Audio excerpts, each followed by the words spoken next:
नमस्कार दोस्तों, स्वागत है सबका एक बार फिर से। दोस्तों, सुप्रीम कोर्ट से एक बहुत बड़ा डिसीजन आया है, बहुत अच्छा डिसीजन आया है 11 अगस्त 2020 को, मतलब वेरी रिसेंटली ये डिसीजन आया है। तो इसमें सुप्रीम कोर्ट ने क्या कहा है, daughters have equal rights in inherit property, मतलब जो पैतृक संपत्ति होती है उसमें बेटियों को बराबर का हक मिलेगा आपसे, ऐसा कहा गया है। तो दोस्तों, इसको सुनने के बाद आपके मन में भी क्वेश्चन आ रहे होंगे, आप भी सोच रहे होंगे कि ये क्यों हुआ, कब से हुआ और किस तरह से इसको किस तरह इम्प्लीमेंट होगा और कैसे होगा। तो आज की वीडियो में हम इसी को जानेंगे। काफ़ी आसान और सिंपल लैंग्वेज में बताने वाला हूं कि क्या होता है जायदाद, कैसे इसका बंटवारा होता है और किस तरह अब बेटियों को इसमें पूरा हक मिलेगा। तो दोस्तों, स्टार्ट करते हैं। अगर आप चैनल पे नए आए हैं तो प्लीज़ ये रेड कलर का अगर सब्सक्राइब आपको दिख रहा है तो इसको क्लिक कर लीजिए और ये बेल आइकन भी दबा लीजिएगा ताकि आपको नेक्स्ट अपडेट मिल जाए सबसे पहले। तो चलिए दोस्तों, स्टार्ट करते हैं।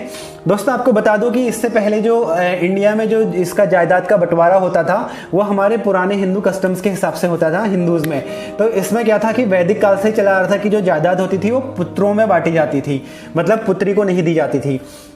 तो इसके बाद 1956 में चेंज हुआ, पहला चेंज हुआ 1956 में। तो 1956 में जब संविधान में थोड़ा बहुत संशोधन किया गया तो उसमें इस वाले पे भी संशोधन की आकांक्षा जाहिर की गई कि इसको चेंज करना चाहिए। तो उसमें बहुत सारे लोगों ने बोला कि हमें अपना कस्टम ही फॉलो करना चाहिए, जैसा करते आ रहे हैं, जो पैतृक संपत्ति है वो बेटों को ही जानी चाहिए।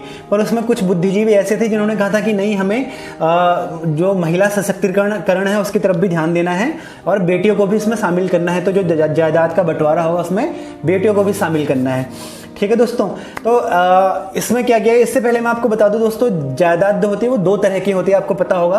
पहली जो पैतृक संपत्ति होती है जो हमारे बाप दादाओं की होती है, जो हमें विरासत में मिलती है, और दूसरी होती है जो हम खुद कमाते हैं, अपने जीवन काल में स्ट्रगल करके खुद अर्न करते हैं। इस तरह की दो संपत्तियां होती है, एक जो पैतृक होती है जो पिताजी के पिताजी उनसे हमें विरासत में मिली होती है, और दूसरी जो हम अर्न करते हैं खुद से। दो तरह की संपत्ति होती है। ठीक है दोस्तों, और संपत्ति के बंटवारे को लेकर आपको एक पॉइंट में बता दूं, एक होती है जिसमें आपने सुना होगा वसीयत बनाना, विल बनाना। तो अगर कोई आदमी है वो अपनी विल खुद से बना रहा है, अपने होशो हवास में बना रहा है अपने जीते जी, कि मैं अपनी प्रॉपर्टी है जो मैंने अर्न किया है उसको मैं अपने इस बेटे को या इतने बेटों को या इस ट्रस्ट को या इस अनाथालय को दे रहा हूँ, तो वो उसी को चली जाती है, उसमें फिर कोई क्लेम नहीं कर सकता, उसमें कोई संविधान में कोई चेंजेस नहीं हो सकते इसमें।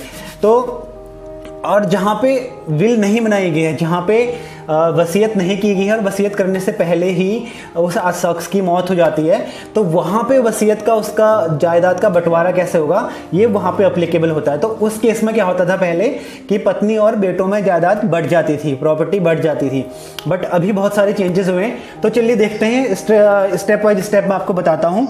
दोस्तों, 1956 में पहली बार बोला गया था कि बेटियों को मिलना चाहिए। तो उन्होंने क्या कहा था कि हम जो पैतृक संपत्ति है, पैतृक संपत्ति में से बेटियों को नहीं मिलेगा, बट जो अर्न किया है आदमी ने, जो कमाया है, उस वाली संपत्ति में से बेटियों को भी उसका हक मिलेगा। तो ये पहले 1956 से लागू हो गया था। तो 1956 में सबसे पहले क्या गया था कि बेटियों को पैतृक संपत्ति में से नहीं मिलेगा, बट जो कमाई गई संपत्ति है उसमें से मिलेगा।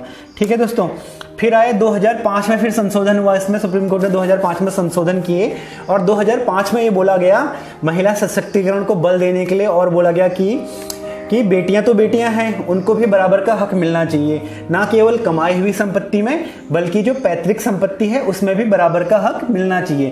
तो ये बात 2005 में कर दी गई थी, बट वहाँ पे कुछ शर्तें लागू कर दी गई थी, कुछ कंडीशंस लगा दी गई थी। ये कंडीशन क्या थी? ये कंडीशन थी कि ये अप्लीकेबल होगा कि 2005 के बाद ही अप्लीकेबल होगा, और उन बेटियों के लिए होगा जिनके फादर 2005 जब ये डिसीजन आया तब तक जिंदा हैं, उसके बाद के लिए अप्लीकेबल होगा। तो इसमें क्या था दोस्तों, 2005 में बेटियों को भी अधिकार मिल गया था और पूरी संपत्ति में बराबर का अधिकार मिला था, बट कुछ शर्तों के साथ, जैसे कि पिता के जिंदा होने की शर्त लागू थी उसमें। अब दोस्तों 2020 में दोबारा सुप्रीम कोर्ट ने इस पे डिसीजन दिया है और इस बार कोई कंडीशन नहीं है। इस बार कहा गया है कि डॉटर को बाय बर्थ ही अधिकार मिलेंगे। अगर कोई जो बेटी है, अगर बेटी पैदा हुई है तो जो पैतृक संपत्ति है, जो पिता की संपत्ति है, उसमें बेटी को बाय बर्थ अधिकार मिलेगा। तो अगर जब डिस्ट्रीब्यूशन होता है, जब संपत्ति बढ़ती है, तो माता को बच्चों को, चाहे बेटा हो चाहे बेटी हो, उनको बराबर का संपत्ति का बंटवारा उनमें किया जाएगा। दोस्तों याद रखिएगा, ये उसी कंडीशन में जहाँ पे विल नहीं बनाई गई है।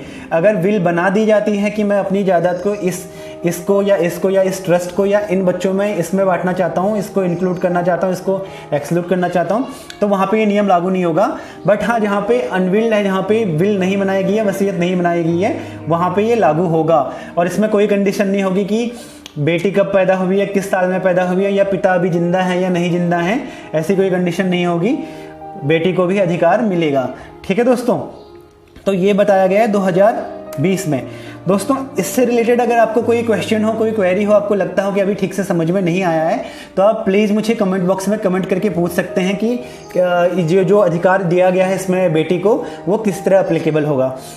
एग्जाम्पल के तौर पे मैं आपको ऐसे समझा सकता हूँ। एक एग्जाम्पल मैं आपको दे देता हूँ कि मान लीजिए कोई फादर है और उसके पास अभी तक क्या होता था, 2005 से पहले क्या होता था कि मान लीजिए अगर 1 लाख रुपए आपके पास है, जो आपके पुश्तैनी जो जायदाद है वो 1 लाख रुपए, और 1 लाख रुपए आपने अर्न किया है, 2 लाख रुपए हो जाते थे।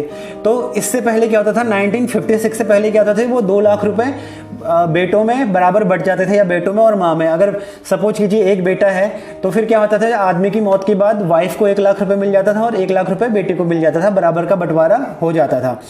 अब उसके बाद क्या हुआ, 1956 के बाद कहा गया कि बेटियों को जो कमाई गई जायदाद है उसका बराबर का उनमें हिस्सा होगा। तो अब ऐसे में क्या होता कि जो पुश्तैनी जायदाद है वो 1 लाख रुपए है, बट जो उसने कमाई है वो 1 लाख रुपए है। तो जो 1 लाख रुपए है उसका तो बराबर बेटे में और माँ में बराबर बंटवारा हो जाता, 50,000। बट जो कमाई गई जायदाद है 1 लाख रुपए, वो उन तीनों में बंटवारा होता उसका 33,000 तीनों में बंटवारा हो जाता। तो इसमें क्या होता कि 1,33,000 मिलते बेटे को, 1,33,000 मिलते माता को, और मात्र 33,000 मिलते डॉटर को। बट अब क्या कंडीशन होगी, अब जो पूरा 2 लाख रुपए है उसको 3 हिस्सों में बांट दिया जाएगा, बेटी को भी बराबर का हक मिलेगा उसमें। तो 2 लाख रुपए है उसके बराबर 3 हिस्से कर दिए जाएंगे। तो लगभग जितना भी ये पहुंचेगा 70 लगभग 65,000 या 66,000 जितना भी पहुंचेगा, तो तीनों में बराबर उसका हिस्सा कर दिया जाएगा। तो ये नए नियम के मुताबिक है। तो काफ़ी अच्छा है, काफ़ी स्वागत करने लायक डिसीजन है। अब इसमें इस डिसीजन को देते हुए सुप्रीम कोर्ट ने कहा है कि बेटियां तो बेटियां होती हैं, चाहे वो शादी से पहले हो चाहे शादी के बाद हो, तो उनको बराबर का हक मिलेगा।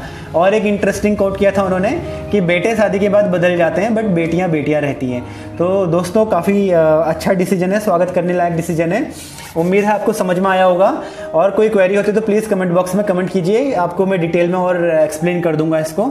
और भी इसी तरह की वीडियोस से जुड़े रहने के लिए प्लीज़ लाइक करिए, शेयर कीजिए, सब्सक्राइब कीजिए। Thank you very much. फिर मिलते हैं। जय हिंद, जय भारत।